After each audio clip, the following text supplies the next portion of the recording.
Welcome to Wisdom for the Present, where we take ancient truth and bring it into clear, modern understanding. This episode uses AI-generated narration based on human-researched and written material. So, imagine the tension in a modern corporate boardroom right now during a major transition of power. Picture, a legendary Silicon Valley founder. Oh yeah, like someone who started the whole company in a dusty garage. Exactly. The classic story. The one who slept under their desk for years, fought off the hostile takeovers, and just ruthlessly crushed the competition to build this massive global empire. Now imagine that just days before the company's huge initial public offering, the board of directors calls this founder into a room and tells them, it's over. Wow, just like that. Just like that. They're being forced to step down. Someone else is going to ring the bell on Wall Street. Someone else is going to take the company into its golden age. And, when we look at scenarios like that today, the fallout is almost always explosive. Oh, it's a disaster. Right.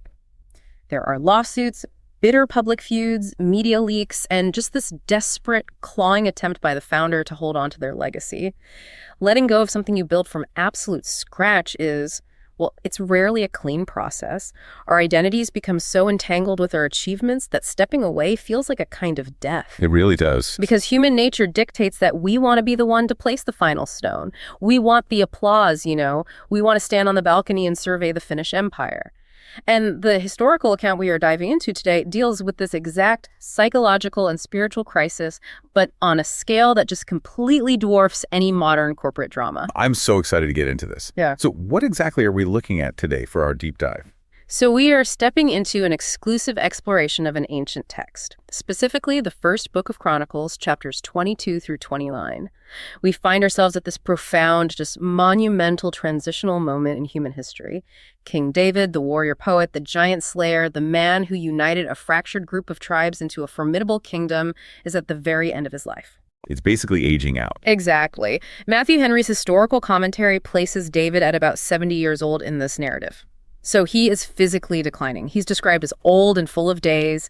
His body is giving out, but his mind and his vision for the future are sharper than ever. And the entire nation of Israel is going through this massive identity crisis right alongside him. Yes, they absolutely are. Because for generations, their defining characteristic has been, mobility and warfare. Yeah. Their form of worship was literally nomadic. Right. It centered around the tabernacle, which was essentially this massive, highly sacred tent. Right, the tent. They packed it up, carried it through the desert, set it up for battle, and moved it again. But now, David has secured the borders. The kingdom has reached a point of unprecedented stability. They are crossing this threshold into an era of peace, and the symbol of that peace is supposed to be a massive, stationary, permanent temple in the city of Jerusalem. And we really have to pause and think about that, because the shift from a tent to a temple cannot be overstated. A tent implies you are always ready to run. Always vulnerable. Exactly. Always vulnerable to the elements, always in a state of impermanence. A stone temple, anchored to the earth with deep foundations, broadcast to the surrounding world. Hey, we are here to stay. We have arrived. It's the ultimate status symbol for a nation back then. It is. And David's ultimate consuming lifelong dream was to be the man who built that permanent temple. He had gathered the wealth, he had secured the real estate, he had the passion, but he receives a message from the divine that completely shatters that dream. He is explicitly told that he is not allowed to build it. Wow, and that is the tension we are going to explore today. It is the ultimate closed door. How do you prepare the next generation for a monumental task that you have been completely disqualified from finishing yourself? How does a king, a guy who has wielded absolute authority for decades, handle what feels like a devastating blow to his legacy and his ego? It's incredible because the ancient text doesn't sanitize the sting of that reality at all. It forces us to look closely at the man who was told no, long before we ever get to marvel at the grand architecture of the temple itself. Yeah, we have to look at the rejection first. Right. So David speaks to his son Solomon, and his words are just heavy with unfulfilled desire. He says, "As for me, it was in my heart to build a house to the name of the Lord my God." He doesn't pretend he didn't want it. He admits it was the driving ambition of his very heart. He owns the disappointment. He totally owns it. But then he recounts the divine response.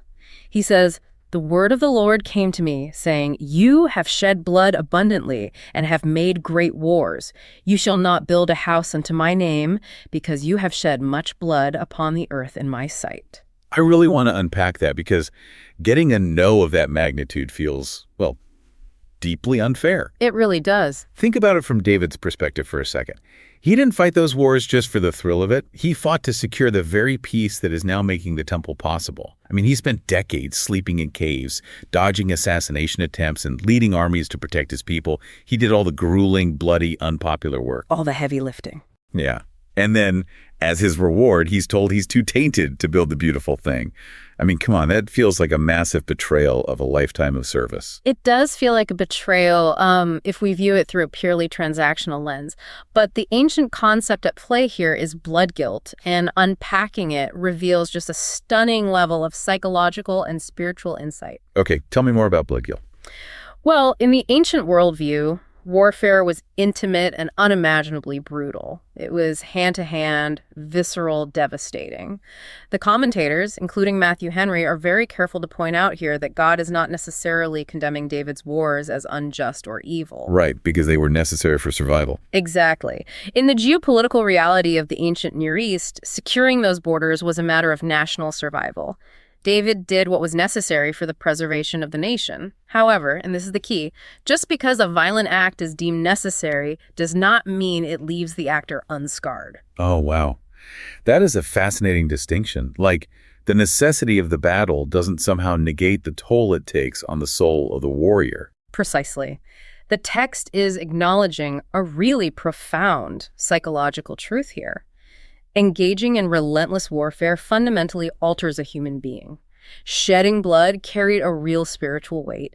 It changed the way David saw the world, the way he reacted to threats, the way his nervous system operated. He had become a man defined by conflict. He was a fighter to his core. Yes. And because the temple was meant to be the ultimate sanctuary of peace, rest, and divine communion, the architect of that space needed to be a person whose spirit was anchored in peace, not in bloodshed. I love that. And if we pull that into our modern context, I mean, the applications are endless. We might not be fighting literal wars with broadswords today, but we are absolutely fighting battles that shape our internal landscape. Oh, without a doubt. Think about the corporate executive who spends 30 years in a cutthroat, highly litigious industry.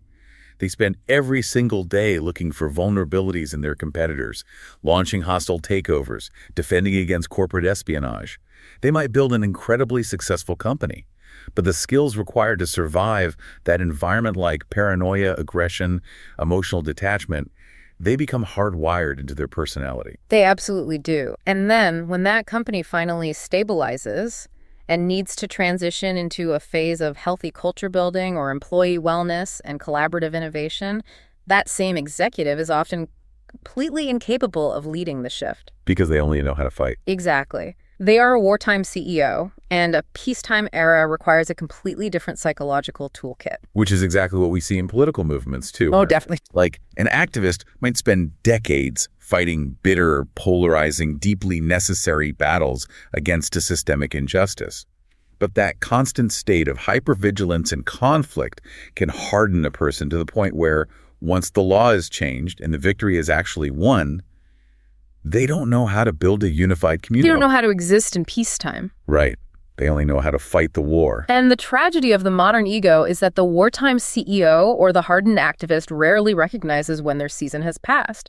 They usually cling to power, convinced that because they fought the battles, they are entitled to govern the peace. Entitlement, that's the trap. It's a huge trap, which is what makes David's response so staggering and honestly so countercultural. It's his humility. Because just one chapter prior to this, David had succumbed to a massive ego trip. Oh, right, the census. Yes. He had ordered a census of the entire nation, essentially counting his troops to measure his own greatness and bask in his military might. It was a complete disaster born of pride. But here, facing the ultimate rejection of his life stream, that ego is entirely absent. He just accepts it. He completely accepts the closed door. He doesn't throw a royal tantrum. He doesn't sabotage his successor. Instead, he channels every single ounce of his remaining life force into preparation. He goes into absolute overdrive. It's like, if he can't be the architect, he decides to be the ultimate supply chain manager. That is exactly what he does. The text details how he gathered the strangers, the non-Israelite laborers, to start hewing massive stones. He prepared iron in abundance for the nails of the doors and for the joinings. He stockpiled brass in such quantities that it couldn't even be weighed. He's just hoarding materials. Mountains of it. He arranged for cedar trees to be imported from the Sidonians and the Tyrians in massive, unending shipments. And then there is the sheer financial capital he liquidates for this project. Yeah, let's talk about the money. The ancient record states he prepared 100,000 talents of gold and 1,000,000 talents of silver. Now, historical scholars like Albert Barnes have debated the exact modern equivalent of these weights, but regardless of the specific conversion rate, we're talking about a sum that borders on the inconceivable. Like, what are we talking, millions? More like billions, perhaps tens of billions of dollars in modern purchasing power. Barnes actually suggests this specific phrasing might have been an ancient idiom meant to communicate wealth without measure. The underlying point is unmistakable, though. David held absolutely nothing back. It's the equivalent of a founder secretly funding the entire IPO, quietly securing all the patents, hiring the best executive team, and prepaying the lease on the new global headquarters, all while knowing they will be fired the day before the ribbon cutting. That is the perfect analogy. And the reason he gives for doing this is so telling. David says, Solomon, my son, is young and tender, and the house that is to be builded for the Lord must be exceeding magnifical. I will therefore now make preparation for it. That phrase, young and tender. Right. Because that is usually the exact excuse an older leader uses to refuse to step down. You hear it all the time. Oh, the new generation just isn't ready. They don't have the grit. They haven't suffered like I did. I better stay in charge for another 5 years to make sure they don't ruin everything. It's the classic justification for hoarding power. We weaponize the inexperience of our successors to validate our own indispensability. We want to be needed. Totally. But David flips that logic completely upside down here. He does. He looks at Solomon's youth and vulnerability not as a reason to hold him back, but as the primary catalyst for providing overwhelming, unprecedented support. Which is what true leadership should be. Absolutely. True leadership, in its highest and most mature form, is entirely focused on making the work easier for the people who will follow you. David recognizes that Solomon doesn't need to learn the hard way. Solomon doesn't need to spend the first 10 years of his reign fighting for resources and securing supply lines. Right, David absorbs all that friction. He absorbs it himself so that Solomon can begin his work from a place of abundance and peace. So if we take this ancient narrative and apply it to our lives right now, the reflection becomes very personal. I want you to think about a specific no you are currently facing. Yeah, I'll have one. Yeah, maybe it's a promotion you were passed over for. Maybe it's a project you poured your heart into only to have it handed to another department. Or maybe you're simply reaching a season of life where you are aging out of a role you have loved and you are being forced to hand the reins to someone younger and less experienced. It's a tough pill to swallow. It really is. So how do you pivot from the bitterness of disappointment to the grace of preparation? Because the natural human reflex is to cross our arms, step back, and say, fine, let's see how they handle it without me. Let's see them fail. We want them to fail so we look better. Exactly. The profound challenge of this text is to ask, how can you intentionally resource someone else's success in a project you are no longer allowed to lead? And that pivot from why not me to how can I equip them is the defining characteristic of a lasting legacy. But it requires an enormous amount of unseen, often unglamorous work. Which leads us right into the next phase of this story, doesn't it? It sure does. This leads us to the next massive phase of David's preparation. Because having unlimited resources, like billions in gold, mountains of cedar, endless piles of iron, is actually meaningless if you don't have the human infrastructure to utilize it. You just have a very expensive pile of rocks. Exactly. You can have the greatest raw materials in the world, but without an organized, dedicated team, you just have a shiny pile of rubble. Which is an incredible transition into the human element of this story. Yeah. Chapters 23 through 27. We see David shift his focus from the inanimate materials to the flesh and blood required to sustain this vision. He realizes that the grandest temple ever conceived will fail on day one if the people aren't organized. And the level of organizational detail in this ancient account is just staggering. He goes full middle management here. He really does. David turns his attention first to the Levites. Now, in ancient Jewish society, the Levites were the tribe uniquely designated to handle the religious, administrative, and logistical duties of the nation's worship. They were essentially the caretakers of the sacred, The ultimate background workers. Right. So David orders a comprehensive census and determines there are 38,000 Levites eligible for service. But he doesn't just count them, he completely restructures their entire societal role. And he had to do that, right, because their entire job description was about to evaporate. I mean, for centuries, their core identity was tied to carrying the heavy furniture of the tabernacle across the desert. Exactly. For hundreds of years, the highest duty of a Levite was grueling physical labor. They had to dismantle the tent, hoist the Ark of the Covenant, carry the bronze altars, and march through arid, hostile environments. That's backbreaking work. It was. And because of the extreme physical demands of this work, ancient law dictated that a Levite could not officially enter this full service until he was 30 years old, which was a time when a man was considered to be at his absolute physical peak and possessing the maturity to handle the sacred objects carefully. But now the tent is becoming a building. Right. David looks at the changing era and says, "The Lord God of Israel has given rest to his people, that they may dwell in Jerusalem forever. And also unto the Levites, they shall no more carry the tabernacle, nor any vessels of it for the service thereof." The era of wandering is officially dead. It's dead. The temple will be a stationary fortress of stone. The heavy lifting is over. So David makes a radical executive decision. He lowers the starting age for the Levite service from 30 down to 20. That's a huge drop. And I love how Matthew Henry analyzes this specific age change in his commentary. He looks past the logistics and finds a deep psychological insight. Yeah, that's brilliant. Henry points out that if you have a massive population of young men who know they are destined for a prestigious career, but they have absolutely no official duties until they are 30, you are creating a recipe for societal disaster. Oh, for sure. Idle hands, right. Exactly. Yeah. A decade of waiting around breeds habits of idleness, entitlement, and restlessness. By bringing them into the fold at 20, David engages their minds, prevents them from drifting, and harnesses that boundless energy of youth for the complex, stationary administration of the new temple. It is just a brilliant piece of workforce management. And he immediately divides these 38,000 men into highly specialized departments. He sets up an org chart. A massive one. 24,000 of them are assigned to what the text calls set forward the work of the house. This was the maintenance division. They were in charge of the logistics, the cleaning, the purifying of the holy things, the managing of the courts, and the intricate baking of the showbread. Okay, let's actually pause and explain the showbread, because that detail is so easy to read past, but it carries so much weight. It really does. The showbread, or the bread of the presence, was a deeply sacred element of ancient Israelite worship.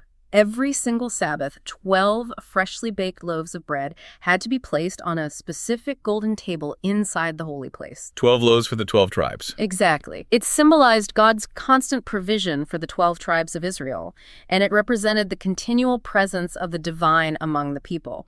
But think about the logistics of that. It never stops. Never. That means week after week, year after year, someone has to meticulously grind the flour, heat the ovens, knead the dough to exact specifications, bake it flawlessly, arrange it perfectly on the golden table, and carefully remove the old loaves. It is hot, repetitive, completely invisible work. Matthew Henry calls this sacred drudgery, right? Yes. Secret drudgery. That phrase is an absolute paradox, and yet it captures the reality of almost all meaningful work perfectly.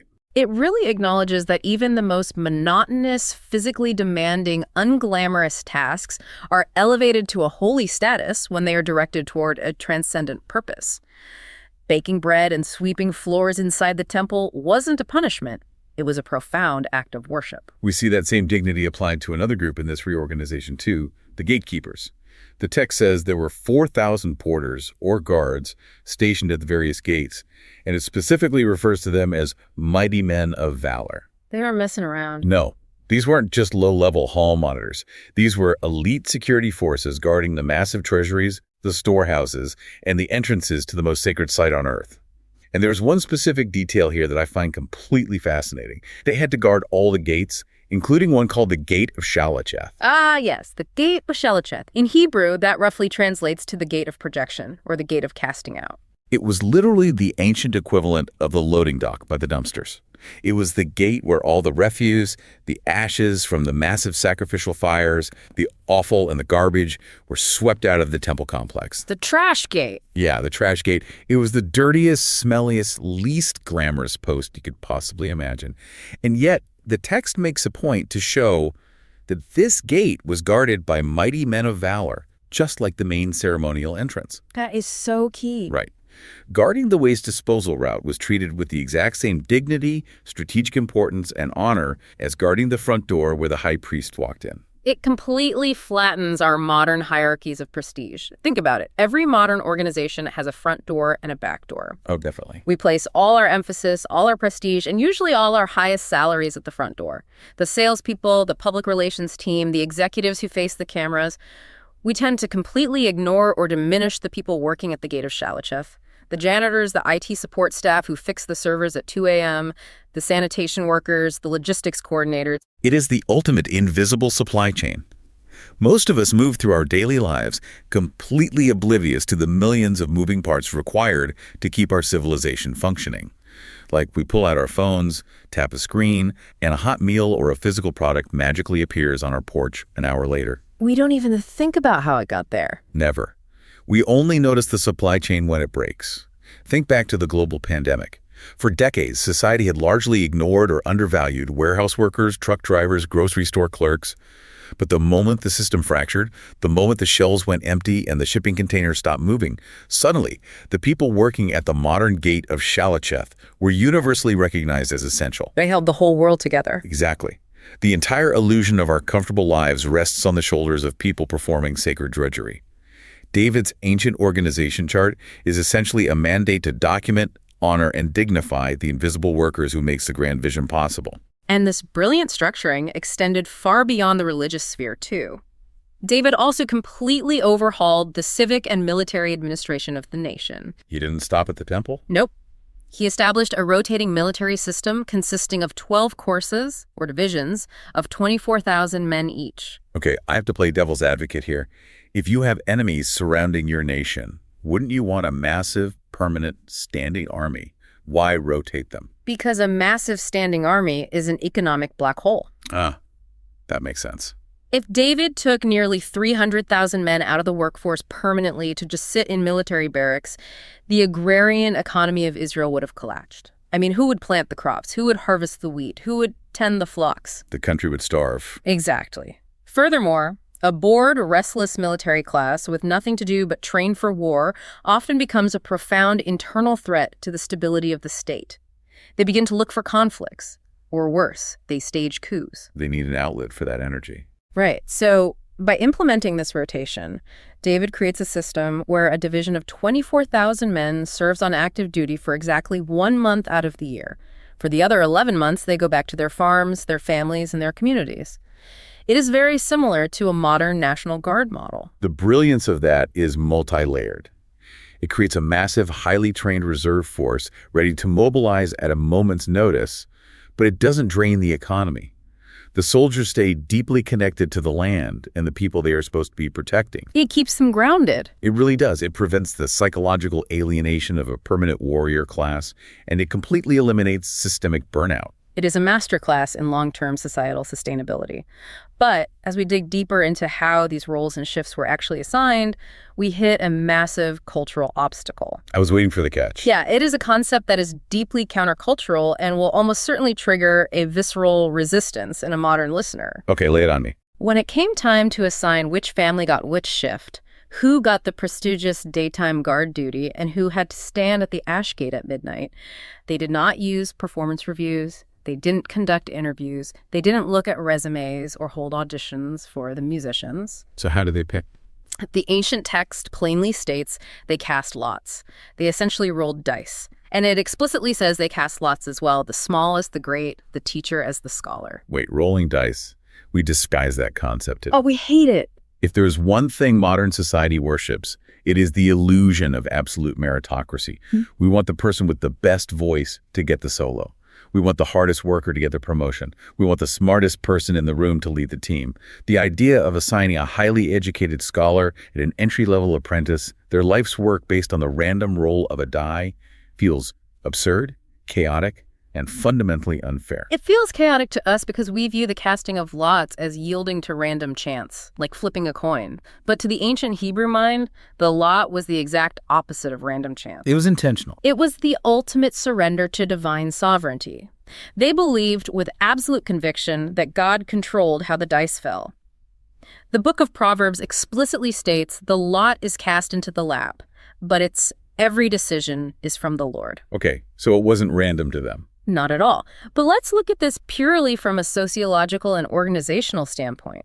Think about what the casting of lots actually accomplishes in an organization of 38,000 highly religious, highly opinionated individuals. It probably solves a lot of arguments. Exactly. First, it completely eradicates nepotism. The high priest cannot quietly ensure that his favorite nephew gets the easiest shift. Second, it destroys human pride and the toxic politics of ambition. Because you can't argue with the dice. Precisely. If you are a senior, highly respected elder in the community, and the lot assigns you to the midnight shift guarding the gate of Shalacheth where the garbage is taken out, you cannot complain that you were slighted by middle management. You can't sue human resources. Right. You cannot claim discrimination. You cannot start a turf war. You must accept that the universe, or the divine will, has placed you precisely where you are needed most. It forces a radical humility. The small and the great are suddenly standing on equal footing before the sacredness of the work. It removes the human ego from the equation entirely. That is a terrifying level of equality. It completely strips away our ability to derive our self-worth from our job title. It says your value isn't found in whether you are holding a golden harp or a broom. Your value is found simply in the fact that you belong to the system, that you are participating in the grand design. It's beautiful, really. It is, which brings us to a very sharp, practical application for our lives today. I want you to mentally map out your own ecosystem. Think about your workplace, your neighborhood, your apartment building, or even your own home. Who are the gatekeepers? Who are the people quietly managing the sacred drudgery? The ones you don't even see. Yeah. Who is ensuring that the invisible supply chain remains unbroken so that you can sit at your desk and succeed? Take one very specific, tangible action today to acknowledge them. Look them in the eye. Learn their name. Express genuine gratitude for the work they do that no one else wants to do. Because, as David clearly understood, a grand vision without a meticulously organized and deeply valued human infrastructure is nothing more than an arrogant daydream. So true. The materials have been stockpiled in unimaginable quantities. The human infrastructure, tens of thousands of workers, guards, musicians, and soldiers, has been meticulously organized and humbled. The stage is perfectly set. Everything is ready to go. Almost. But David knows that none of this external preparation will survive if the internal foundation of the new leader is corrupt. And so he turns his attention to the most critical and perhaps the most fragile component of this entire generational transition. Which is what? The internal posture, the hidden motives of his son Solomon. Chapter 28. This is where the narrative shifts from external logistics to internal architecture. Exactly. David summons everyone. He calls the princes of Israel, the captains of the thousands, the stewards of the royal substance, the mighty men, and the seasoned veterans to assemble in Jerusalem. The whole VIP list. The whole list. And the text notes a profound physical detail here. Remember, David is frail, elderly, and bedridden. But for this moment, the text says, David the king stood up upon his feet. Why? He forces his failing body to stand out of sheer reverence for the gravity of what he's about to impart. In front of this massive, silent assembly of the most powerful people in the world, David hands his young son the literal physical blueprints for the temple. The actual architectural plans. Yes. The text is highly specific. He gave him the pattern of the porch, the treasuries, the upper chambers, the inner parlors, and the place of the mercy seat. And historical commentators highlight a crucial phrase in this passage. David states that he had this pattern by the Spirit. So this wasn't just David playing amateur architect with some parchment and charcoal in his spare time. No. He believed this was a divine revelation. It echoes exactly how Moses received the precise pattern for the tabernacle on Mount Sinai centuries earlier. The dimensions, the layout, the aesthetics, none of it was up for debate or creative reinterpretation. The physical blueprint was absolute. It was absolute. But David understands a terrifying truth about leadership. You can follow a physical blueprint perfectly and still build a spiritual ruin. Oof, say that again. You can follow a physical blueprint perfectly and still build a spiritual ruin. That is so powerful. Before David ever hands over the scrolls containing the architectural designs, he delivers a spiritual blueprint to his son. He looks at Solomon and says, "And thou, Solomon, my son, know thou the God of thy father, and serve him with a perfect heart and with a willing mind, for the Lord searcheth all hearts, and understandeth all the imaginations of the thoughts." Okay, I am going to push back hard on that phrase because it is incredibly jarring to the modern ear. I figured you would. Serve him with a perfect heart. What does that even mean? It sounds like an impossible, crushing standard. Human beings are inherently flawed, contradictory, messy creatures. We have bad days, we have mixed motives. Of course we do. And if we look at this through the lens of modern organizational leadership, this advice seems almost irrelevant. Today, we evaluate leaders almost exclusively on their metrics and their key performance indicators. We look at the quarterly earnings, the project completion rates, the profit margins. The deliverables. Exactly. If a project manager gets a hospital built on time, under budget, and up to code, the board of directors does not care how that manager felt about the project in their heart. They care about the outcome. Why does the internal hidden motive of the leader matter if the external execution of the project is flawless? That tension you are highlighting is exactly why this ancient text is so vital, because it radically confronts our modern obsession with optics, PR, and superficial outcomes. We love a good PR spin. We do. When the Hebrew text uses the phrase translated as a perfect heart, it is not demanding sinless perfection or a lack of human error. The underlying linguistic concept is about wholeness, undivided loyalty, and total integrity. It means that there is no daylight between your internal motivations and your external actions. It means you are not fractured.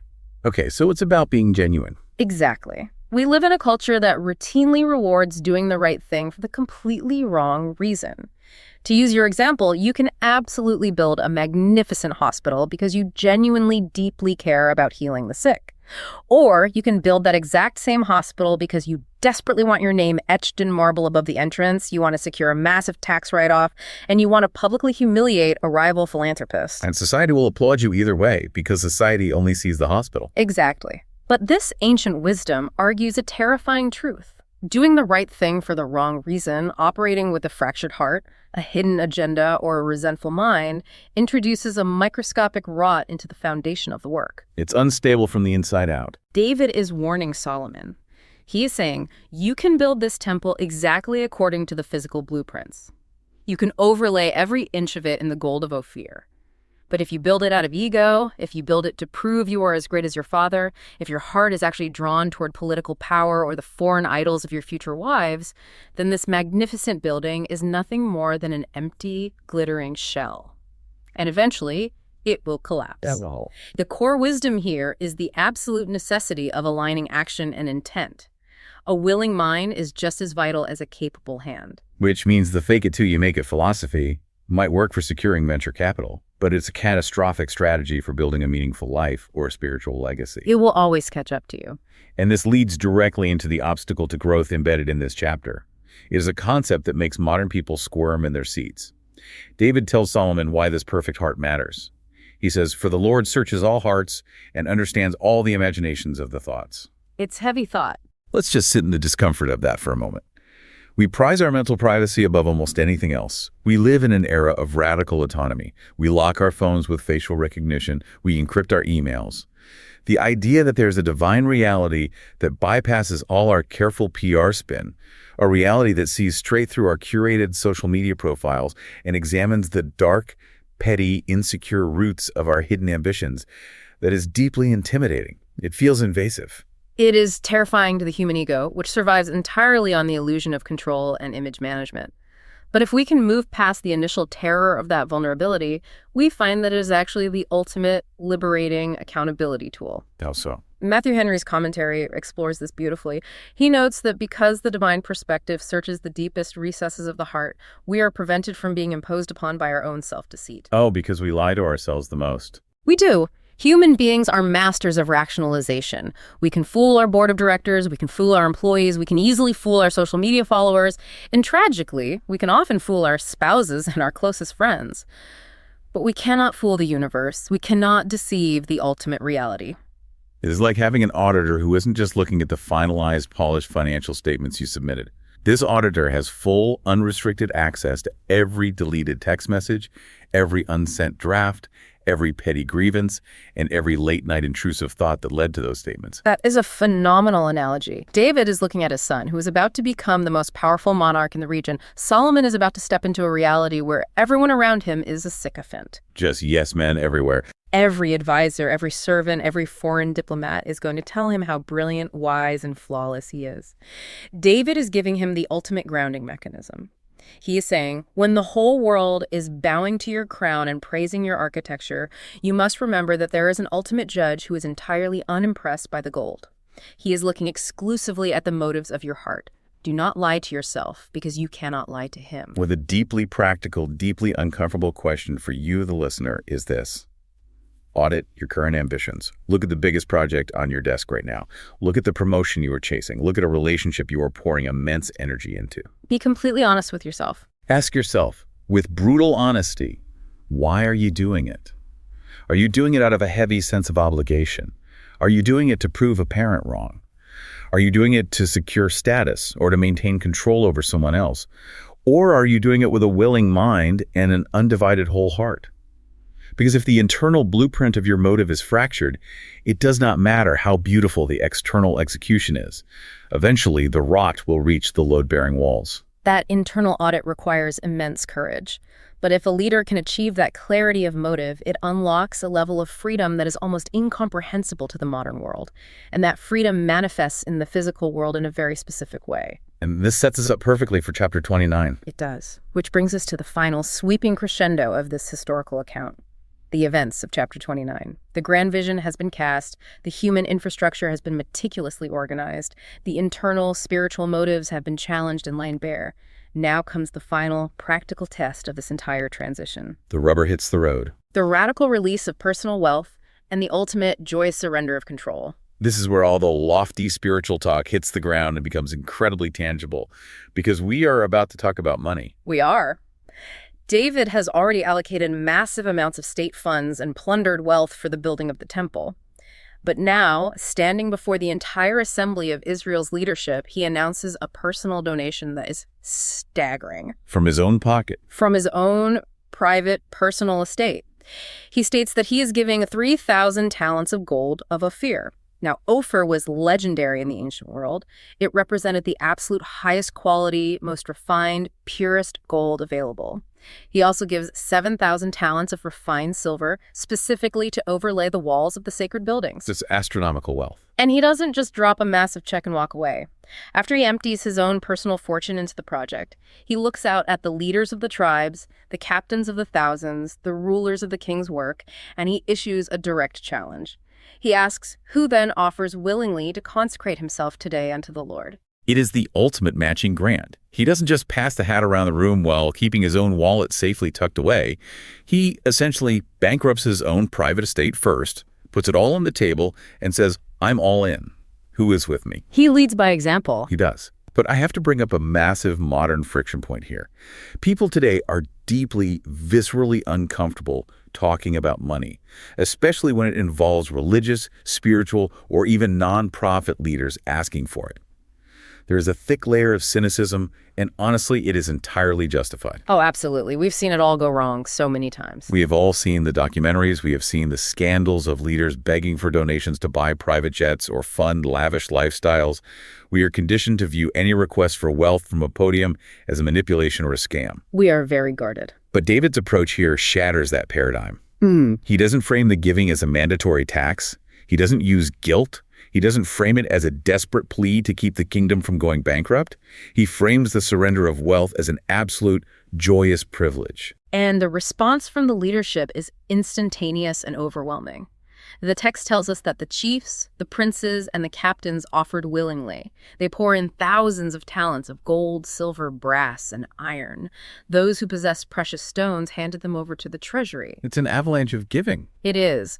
But the most striking detail in this passage isn't the volume of the wealth. It is the emotional atmosphere in the room. The text says, then the people rejoiced, for that they offered willingly, because with perfect heart they offered willingly to the Lord. And David the king also rejoiced with great joy. They didn't feel robbed. They felt liberated.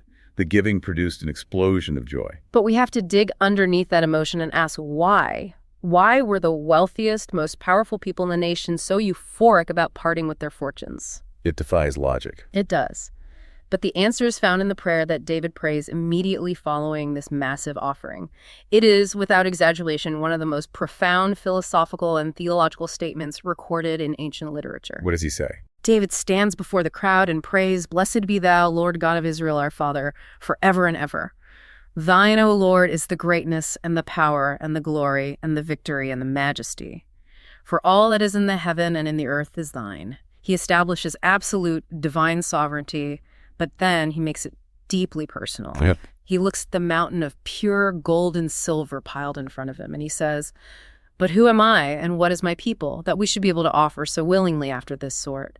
For all things come of thee, and of thine own have we given thee. For we are strangers before thee, and sojourners, as were all our fathers.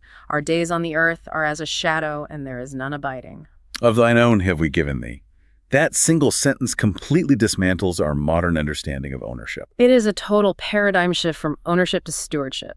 Think about the reality of David's position in that exact moment. He's the most powerful monarch in the known region. He has conquered armies. He is unimaginably wealthy. By every human metric, he owns the world. He has it all. Yet he looks at the billions of dollars in gold that he just handed over, and he achieves a state of transcendent clarity. He says, "None of this was ever actually mine." It's mind-blowing. If we pull the lens back and look at broader human philosophies, we see echoes of this profound realization in wisdom traditions across the globe. You see it heavily in the Stoic practice of memento mori, the intentional daily meditation on your own inevitable death. You see it in Eastern philosophical concepts of non-attachment and the illusion of the material self. So it's a universal truth. Yes. David hits upon the exact same universal truth. He recognizes that human beings are sojourners and strangers. A sojourner is a traveler, someone just passing through a foreign land. He realizes that our days are as a shadow, and it is precisely that confrontation with his own mortality, the blunt realization that he is going to die very soon, that completely frees him from the compulsion to hoard his wealth. You cannot take the gold of Ophir into the shadow of death. I love the sojourner concept. It is like renting an incredibly luxurious hotel room for a weekend. Oh, that's a great way to think about it. Right. You walk in, and the room is stunning. There is beautiful artwork on the walls, the furniture is high-end, the television is massive, and the view is spectacular. You can sit on the velvet couch and enjoy it. You can appreciate the beauty. You can use the amenities to their fullest. Sure. But you would be absolutely insane to try and unbolt the flat-screen TV from the wall and pack it into your suitcase when it is time to check out. They'd arrest you. Exactly. Yeah. It doesn't belong to you. You were just a guest. You were just passing through. David realizes that the earth and all the wealth in it is just a temporary hotel room. That is a brilliant way to frame it. And it is crucial that we apply deep wisdom and discernment here, especially given how ancient texts about wealth are often manipulated today. Oh, we definitely need to touch on that. In our modern era, passages about radical giving are frequently hijacked by what is known as the prosperity gospel. This is the toxic transactional theology that suggests if you give your money to a divine entity, or more accurately, to a religious leader, the universe is obligated to pay you back with a massive return on investment.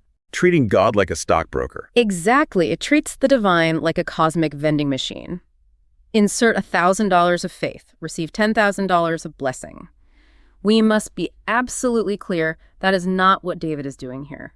David is not emptying his estate to trigger a financial blessing. Because he's 70 years old and dying. Yes. He has no use for a return on his investment. He is giving it away purely out of the transcendent realization that he is merely a temporary manager of resources that belong entirely to the Creator. True, radical generosity is never a transaction designed to increase your own wealth. It is a profound alignment with the reality that everything you possess is simply on loan. So how do we live that out this week? Because most of us aren't sitting on thousands of talents of gold, but we are all hoarding something. We all are. Here is your practical reflection. I want you to perform a ruthless audit of your attachments.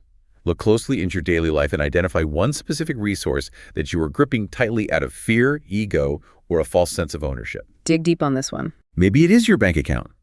Maybe you are terrified of the future, so you hoard every penny, never experiencing the joy of spontaneous generosity, never buying dinner for a struggling friend. Maybe the resource you are hoarding is your time. You guard your calendar so fiercely, obsessed with your own productivity metrics, that you view an interruption from a neighbor in need as a threat rather than an opportunity. Or maybe it's your knowledge. Exactly. Maybe it is your expertise. You are the senior person in your office, and you refuse to mentor the younger employees because you are secretly terrified that if you teach them everything you know, they will replace you. Or maybe, tying it all the way back to the beginning of our deep dive, the resource you are hoarding is control over a project or a legacy. That need to be the one in charge. Whatever that hoarded resource is, I challenge you to intentionally give a portion of it away this week. Not to get a tax write-off, not to get a round of applause. Do it simply as a physical, tangible act of acknowledging reality. Remind your own ego that you are a steward, not an owner. You are a sojourner in the hotel room. Practice letting it go before the universe forces you to let it go. Because letting go is the final, beautiful act of David's life in this historical record. And as we reach the end of this ancient text, the narrative provides a deeply satisfying, almost cinematic symmetry to how this generational transition concludes. It really wraps up beautifully. After the massive offering, after the prayer of surrender, the entire nation engages in a massive feast. They offer sacrifices, they eat, and they drink before the Lord with great gladness. And then, verse 23 delivers the resolution to the tension we started with. It reads, "Then Solomon sat on the throne of the Lord as king instead of David his father, and prospered, and all Israel obeyed him." The transition worked. It worked. It is complete. It is peaceful. It is successful. And just a few verses later, in verse 28, the text gives us the final summary of David's existence. "And he died in a good old age, full of days, riches, and honor. And Solomon, his son, reigned in his stead." If you think back to that modern boardroom we imagined at the beginning, the ousted founder, the bitter lawsuits, the desperate clinging to power, the contrast here is breathtaking. It's night and day. David does not die a bitter, resentful man desperately clinging to the throne room doors. He dies full of days. He dies satisfied. He dies having completely and utterly emptied himself into the preparation of the next generation. Because the ultimate test of any life, any career, any period of leadership is not just what you manage to build while you are standing on the stage holding the microphone. The true, lasting metric of your greatness is how beautifully the room functions after you have walked out and closed the door behind you. Wow. Can you set the stage for someone else's triumph? Can you gather the stone and the iron for a building you will never see? Can you honor the unseen supply chain of human labor? Can you pass on a blueprint of absolute internal integrity? Can you, when the time comes, pour all your wealth, your wisdom, and your ego into building a temple that you will never sit in? That's the heart of this section. This is wisdom for the present, where understanding leads to clarity, and clarity shapes how we see and live. We'll see you in the next episode.